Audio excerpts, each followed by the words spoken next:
මේ තියෙන මාළු පිරිස් පුරවල ගන්න යන්නේ. ඔන්න දෙකට වැඩි කපනවා. දැන් තෙල් දාන සුදු ලුණු නාදප්පයි අමු මිරිස් කහ ගම්මිරි ලුණු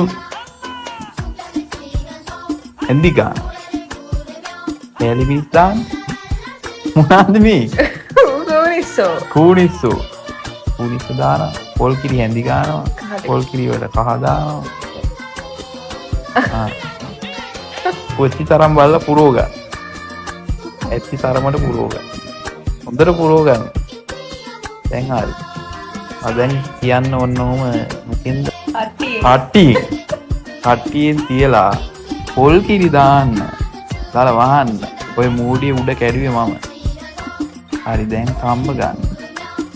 ඔය තියෙන්නේ දැන් කන්න කාලා පළව පාරක් දාන්න